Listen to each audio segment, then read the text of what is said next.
कांग्रेस कार्यकर्ताओं को लगना नहीं चाहिए, पब्लिक को लगना नहीं चाहिए कि हम लोग कहते कुछ है करते कुछ है, कि कहीं ऊपरी मिलीभगत तो नहीं थी। बहुत जरूरी हो गया क्योंकि चुनाव में अब सिर्फ 6-7 महीने का समय रह गया है।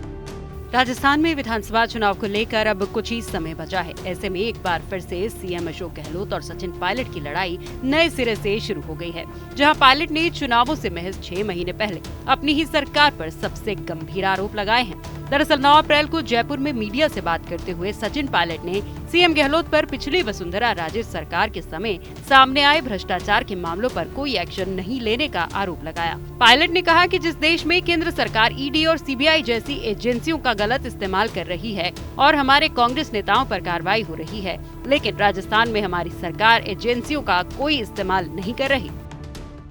आप जानते हैं कि भारत सरकार ईडी, सीबीआई, इनकम टैक्स तमाम एजेंसीज का दुरुपयोग कर रहा है और ये पूरा देश जानता है। इस बात को संपूर्ण विपक्ष बोलता है, हम लोग भी बोलते हैं कि एजेंसीज का दुरुपयोग किया जा रहा है भारत में और 95% जो छापे, नोटिस, कार्रवाई हो रही है ईडी के माध्यम से, वो विपक्षी नेताओं के ऊपर हो रही है।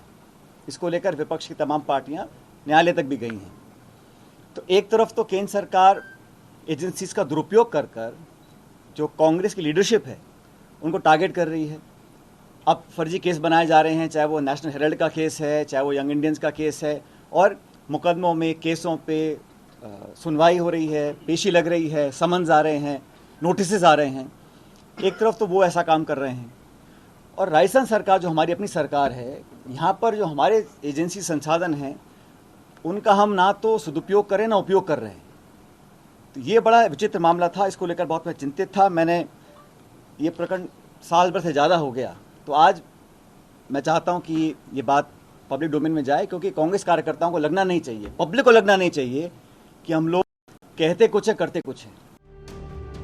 वहीं सचिन पायलट ने सीएम अशोक गहलोत के अलावा अपने निशाने पर प्रदेश के पूर्व मुख्यमंत्री वसुंधरा राजे को भी लिया। पायलट ने कहा कि भ्रष्टाचार पर सरकार द्वारा कार्रवाई न करना राजे और गहलोत के बीच मिली भगत को भी दर्शाता है।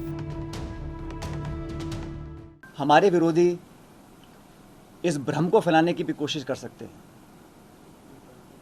कि कहीं कोई मिलीभगत तो नहीं है, क्योंकि कांग्रेस के पिछले कार्यकाल में भी जब हमने 22,000 करोड़ का घोटाले का आरोप लगाया था, उस समय कांग्रेस सरकार ने भी एक माथुर आयोग का गठन किया था लेकिन न्यायालय ने कहा कि जो गठन हुआ है आयोग का, वो प्रॉपर तरीके से नहीं किया गया, उसमें कोई लीगल कमियां रह गई थी और उसको खारिज कर दिया। तो ये भ्रम भी फैलाया जा सकता है विरोधियों के माध्यम से। हमारे विरोधी बोल सकते हैं कि भाई ये तो मिलीभगत यहाँ पर हो रही है। और वसुंधरा जी का कार्यकाल हम सब ने पब्लिकली कहा कि राजस्थान सरकार का सबसे भ्रष्ट कार्यकाल था और तमाम प्रकरण सामने आए, उसकी लिस्ट मैं आप लोगों को अभी देता हूँ।